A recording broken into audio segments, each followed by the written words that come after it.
औलाद खुदा ताला की जानिब से दी गई एक बहुत बड़ी नेमत है, रहमत है। कुदरत ने जब अल्लाह ताला किसी को औलाद नवाजता है तो वो अल्लाह ताला की तरफ से एक बहुत बड़ा तोहफ़ा होता है, लेकिन उस तोहफ़े को संभाल कर रखना, उसकी परवरिश करना, उसको कदम कदम पर लेकर चलना, ये बड़ा मुश्किल अमर होता है और वालिदैन के लिए हर पल परेशानी का गुजरता है जब तक वो बच्चा अपने पैरों पर खड़ा नहीं हो जाता, जब तक वो बातें करना नहीं शुरू कर देता। तो और ये जो बातें करने वाला मामला है, समटाइम इसमें डिले आ जाता है और पेरेंट्स परेशान हो जाते हैं कि आखिर हमारा बच्चा बोल क्यों नहीं पा रहा। कुछ तिबी मसाइल भी होते हैं और कुछ वैसे भी हमारी तरफ से कुछ कमी कोताही रह जाती है, लेकिन असल वजूहात क्या होती हैं, स्पीच डिले मसला क्या है और किस तरह से इसके ऊपर काबू पाया जा सकता है, इसको हल किया जा सकता है, जानने के लिए आतिफ साहिबा लाइफ कोच हमारे साथ मौजूद हैं। डॉक्टर साहब वेलकम कहेंगे पाकिस्तान मॉर्निंग में। इससे पहले कि इस मसले का हल आपसे हम जानें, स्पीच डिले है क्या, हमारे देखने वाले जो पेरेंट्स हैं, नाज़रीन हैं, ज़रा उस पर रोशनी डालिएगा, वो बताइएगा। जी, असल में स्पीच के बच्चों में जो भी मसाइल होते हैं, तो उनमें से एक टाइप ऑफ प्रॉब्लम जो है उसको हम स्पीच डिले कहते हैं। यानी कि बच्चा जो है उसको अपनी एज के हिसाब से जिस उम्र में बोलना शुरू कर देना चाहिए वो उस उम्र में बोलना शुरू नहीं करता, या बाज़ औक़ात अगर वो बोलना शुरू कर देता है तो अपनी उम्र के हिसाब से वो इस लैंग्वेज का या जुमले को स्ट्रक्चर नहीं करने पाता। सही उम्र है क्या बच्चे के बोलने की?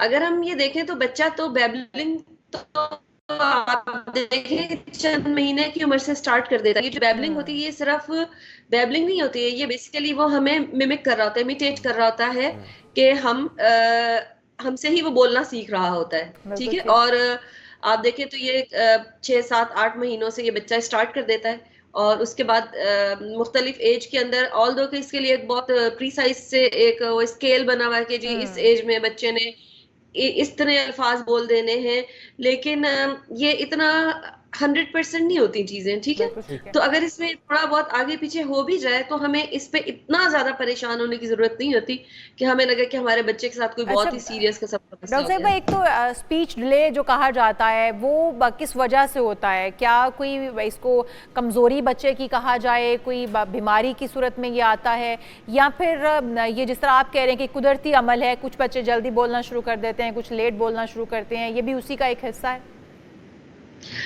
स्पीच डिले जो है बाज़ औक़ात तो अगर इसमें कोई बहुत ज़्यादा डिले नहीं है तो हम ये कुदरती अमल भी होता है, कुछ बच्चे जल्दी बोलते हैं, कुछ देर से बोलते हैं। उसके अलावा बाज़ औक़ात कुछ और चीज़ें भी होती हैं जो स्पीच में डिले के सबब बनती हैं, जिसमें बच्चे के ओवरऑल डेवलपमेंटल माइलस्टोन्स जो हैं उनमें हमें एक डिले नज़र आ रहा होता है। बाज़ औक़ात ये इसलिए भी होता है कि बच्चा जो है वो उसको कोई लर्निंग डिफिकल्टीज होती हैं। ठीक है, यानी कोई कभी बच्चा जो होता है उसका जो ब्रेन का नेटवर्क होता है वो आम बच्चों से हटके होता है, तो इसलिए भी उसको लैंग्वेज अडॉप्ट करने में फर्क भी होता है। डॉक्टर साहब, बच्चियों और बच्चों के दरमियान, यानी कि लड़के और लड़की अगर हो तो उसके बोलने की जो टाइम है उसमें फ़र्क होगा। अमूमी तौर पर कहा जाती हैं वो जल्दी बोलने लग जाती हैं और बच्चे थोड़ा सा देर से बोलना शुरू करते हैं, इसमें कितनी सदाकत है? अगर हम इसको बहुत ही रॉ फॉर्म में ओवर जर्नलाइज करें तो हो सकता है कि कुछ हो, लेकिन ये person to person, child to child vary करता है और इसमें खास तौर से जो बच्चे का एनवायरनमेंट है वो बहुत मैटर करता है। हम आजकल देखते हैं कि बच्चे कार्टून्स बहुत ज्यादा देखते हैं। कार्टून्स के साथ प्रॉब्लम ही होती है कि बच्चे की स्पीच उस तरह डेवलप नहीं होने पाती, क्योंकि कार्टून्स में अगर हम देखें तो बच्चों को उस तरह लिप मूवमेंट, टंग मूवमेंट नजर नहीं आ रही होती ना, जिस तरह एक इंसान के साथ गुफ्तगू करते हुए दिखाई देती है।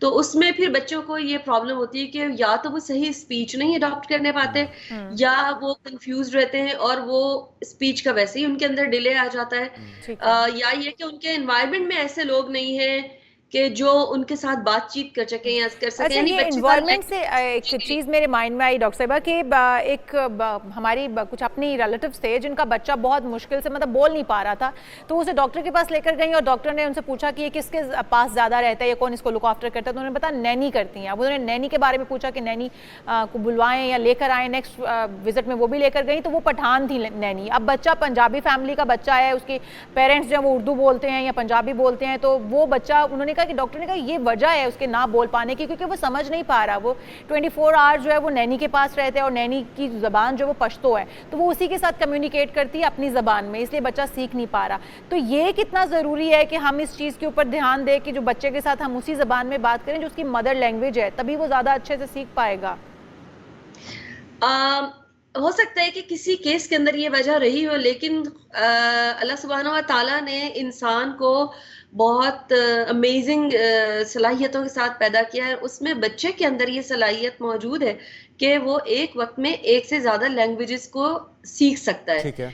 तो इसके अंदर हम सिर्फ इस चीज को ब्लेम नहीं कर सकते कि वो नैनी के साथ था, कहीं उसके अपने पेरेंट्स उसके साथ वर्बली कम्युनिकेट नहीं कर रहे थे ना, कम्युनिकेशन गैप था। अच्छा डॉक्टर साहब, थेरेपीज क्या हो सकती हैं, वो क्या क्या इकदामात हैं जो पेरेंट्स को करने चाहिए इस वजह से कि कहीं उनका बच्चा स्पीच डिले का शिकार ना हो जाए? इसमें सबसे पहली चीज जो पेरेंट को अपने बच्चों के साथ करनी चाहिए है वो है अपने बच्चे के साथ वर्बल कम्युनिकेशन, गुफ्तगू। और इसके अंदर अगर बच्चे से आप तोतला करके बात करेंगे तो बच्चा भी तोतला ही बोलेगा। पेरेंट्स लाड में तोतला बोलना शुरू हो जाते हैं, तो इसकी वजह से उसका बुरा असर पड़ सकता है। अच्छा, एक और चीज भी है जी, आप बात मुकम्मल कर लीजिए जी। एक चीज ऐड करना चाहूंगी, और वो ये कि बहुत दफा हमें समझ नहीं आ रही थी कि बच्चों से बातें क्या करें। तो ऐसे मौकों पर जो एक चीज बहुत ज्यादा आपको हेल्प कर सकती है वो स्टोरी टेलिंग है और सिंगिंग है। ठीक है, जो छोटी छोटी राइम्स होती हैं उनको बच्चे के साथ सिंग करें, और इसी तरह कहानियां या तो खुद से बना के सुनाएं या पढ़ के सुनाएं, बच्चों के एज अप्रोप्रिएट स्टोरीज सुनाएं उनके साथ, तो उससे बच्चे की जो लिंग्विस्टिक डेवलपमेंट है वो बहुत अच्छी होती है। लर्निंग प्रोसेस के जो बच्चे होते हैं जो अभी बोलना नहीं सीखे होते हैं, उनको क्या कार्टून्स नहीं देखने देने चाहिए, या उनको इस तरह की जो कुछ चीज़ें हैं, वीडियोस हैं, वो नहीं प्ले करके देनी चाहिए ताकि वो उससे कुछ ऐसा ना सीखें? क्या आप समझते हैं कि ऐसा होना चाहिए? हाँ जी, क्योंकि देखें जैसे मैंने अभी कहा ना कि कार्टून्स के साथ प्रॉब्लम ही होती है कि उसमें बच्चा लिप रीडिंग नहीं करने पाता। ठीक है, तो वो सीख नहीं पाता ना कि कौन सी साउंड जो है वो कैसे प्रोड्यूस हुई है। तो इसलिए उसकी जो लैंग्वेज डिस्टॉर्शन है ये इसलिए भी इसके अंदर होती है। तो एक एज तक बच्चे को इन चीजों का एक्सपोजर ना ही दिया जाए तो अच्छा है, लेकिन अगर दिया जाना बहुत ही मजबूरी है, सारी इन्वायरमेंट ही ऐसी है, तो फिर उसको एटलीस्ट मिनिमाइज करें और उसका ह्यूमन इंटरेक्शन ज्यादा करें। यानी कि खुद से पेरेंट्स को मेहनत करना होगी, बच्चों के लिए वक्त निकालना होगा। अच्छा, पता नहीं, अब ये आपसे जानना चाहूँगा मैं कि क्या इंसानों पे भी चीज़ इंसानों के बच्चों पे भी इम्प्लीमेंट होती है? क्योंकि बोलने वाले जो तोते होते हैं उमूमी तौर पे कहा जाता है कि उसको हरी मिर्च खिलाई जाती है ताकि वो बोलना शुरू कर दे तेज़ी से। तो क्या कोई ऐसी खुराक है जो बच्चों के ऊपर भी असरअंदाज हो उनके बोलने को वक्त पे शुरू करने के लिए? इसमें अगर हम देखें तो जितनी भी हेल्दी डाइट है वो अच्छी हैं। जो भी चीज़ आपकी ब्रेन डेवलपमेंट के लिए अच्छी है तो वो आपको ऑफ कोर्स लैंग्वेज लर्निंग में भी हेल्प करेगी। इसी तरह बच्चे की ब्रेन डेवलपमेंट के लिए जो तो बहुत अच्छी चीज़ अगर जुनैद ये चाह रहे हैं कि कोई मिर्ची खिलाई जाए बच्चे को भी, बच्चा जरा ज्यादा जल्दी बोलना शुरू कर देगा, तो ये मिथ इस्तेमाल ना की जाए बच्चों के ऊपर? नहीं, इसको मेरा ख्याल है तोते तक ही रहने देते हैं। हाँ, इसको तोते तक ही रहने देते हैं। चलें, ठीक है, बच्चों के लिए वक्त निकालिए, उनके साथ खुद गुफ्तगू कीजिए ताकि वो आपसे सीखें, ना कि किसी और से, और जल्दी वक्त पे बोलना शुरू कर दें। लेकिन अगर ये हो भी जाए तो बच्चों को वक्त दीजिए, उस पर ज़्यादा परेशान होने की ज़रूरत नहीं है।